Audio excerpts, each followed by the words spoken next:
Welcome friends. आज हम इतिहास के कुछ महत्वपूर्ण प्रश्न पढ़ेंगे जो पहले की परीक्षाओं में पूछे जा चुके हैं और मौर्य काल के पतन के बाद जितनी भी प्राचीन इतिहास संबंधी रचनाएं हैं उनको इसमें देखेंगे। गाथा सप्तशती की रचना हाल ने की थी। महाभाष्य की पतंजलि ने, चरक साहित्य की चरक ने, नाट्य शास्त्र की भरत मुनि ने। महाभाष्य पतंजलि द्वारा रचित जो पुष्यमित्र शुंग के दरबार में रहते थे, और चरक साहित्य चिकित्सा संबंधी शास्त्र है। और गाथा सप्तशती में श्रृंगार रस का वर्णन किया गया है। हाल सातवाहन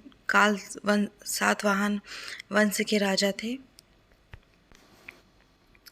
कामसूत्र की रचना वात्स्यायन ने की थी, सौदरानंद की अश्वघोष ने, और बुद्धचरित की भी अश्वघोष ने की थी। अश्वघोष की 3 रचनाएं हैं, सौदरानंद, बुद्धचरित्र और सारिपुत्र। अश्वघोष कनिष्क के काल में दरबारी कवि थे। इन्हीं की अध्यक्षता में चौथी बौद्ध संगति का आयोजन भी किया गया था। स्वप्न वासवदत्तम की रचना में ये श्रृंगार रस प्रधान कृति है। महाकवि भास संस्कृत के उत्कृष्ट कवि थे। चलिए इन कृतियों को अब संक्षेप में जानते हैं। गाथा सप्तशती, जिसे प्राकृत भाषा में गाथा सप्तशती कहा जाता है। गाथा सप्तशती में 100 गाथाएं हैं। इसके रचयिता हाल या शालिवाहन है। इसका समय पहले से दूसरी सदी के मध्य माना गया है। इसमें कविताओं का संग्रह है जिसमें मानवीय व्यवहार, भावनाओं का बहुत अच्छी तरह से वर्णन किया गया है। गाथा सप्तशती के जो रचयिता है हाल, वो सातवाहन वंश के संबंधित राजा थे। गाथा सप्तशती में श्रृंगार रस की प्रधानता है। महाभाष्य की रचना पतंजलि ने की थी। यह अष्टाध्यायी कात्यायन की वर्तिका से संस्कृत व्याकरण नियमों पर एक टिप्पणी है। पतंजलि प्राचीन भारत के 3 सबसे प्रसिद्ध संस्कृत व्याकरणियों में से एक थे। इसमें व्याकरण के नियमों पर चर्चा की गई है। इसमें लगभग 4000 सूत्र हैं। इसमें शिक्षा, व्याकरण, निरुक्त जैसे विषयों पर चर्चा की गई है। यह अष्टाध्यायी के जो कुछ चुने हुए सूत्रों पे टीका है। पतंजलि ने योग के विषय में भी रचना की है। ये देखिए चरक संहिता।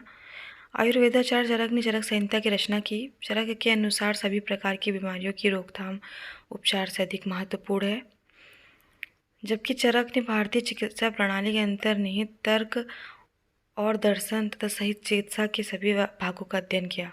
उन्होंने बीमारी के निदान पर विशेष ध्यान दिया। आयुर्वेद को स्वास्थ्य देखभाल की एक समग्र प्रणाली के रूप में माना, जो निवारक और उपचारात्मक दोनों तत्वों को संबोधित करता था। आयुर्वेद के माध्यम से नाट्यशास्त्र, नाटकीय कला तथा संस्कृत रंगमंच का विस्तृत अध्ययन का आधार है। इसमें नाटकीय कला के क्या क्या गुण होना चाहिए, क्या क्या तत्व होना चाहिए, उसका वर्णन किया गया है। नाट्यशास्त्र में कुल 36 अध्याय हैं। इसमें नाट्य की उत्पत्ति, मंडप विधान, इसका सब वर्णन किया गया है। भरत मुनि को नाट्यशास्त्र का जन्मदाता भी कहा जाता है। उन्होंने नाटक में कैसे हाव भाव, व्यवहार तथा अनुकरण कैसा होना चाहिए उसका वर्णन किया गया है। यह रचना है स्वप्न वासवदत्तम की। इसकी रचना महाकवि भास ने की थी। महाकवि भास का प्रसिद्ध संस्कृत नाटक है। इसमें कुल 6 अंक हैं। यह श्रृंगार रस प्रधान नाटक है, जिसका नायक वत्सराज उदयन और प्रधान नायिका रानी वासवदत्ता तथा द्वितीय नायिका मगधराज दर्शक की बहन पद्मावती हैं। राजा उदयन कौशाम्बी के राजा थे और वासवदत्ता उज्जैनी की रानी थी। वासवदत्ता उज्जैनी की राजकुमारी थी। वासवदत्ता का अर्थ बहुत सुंदर और आकर्षक कहा गया है। उदयन बौद्ध धर्म के उपासक थे। ठीक है गाइस, आज के लिए इतना ही।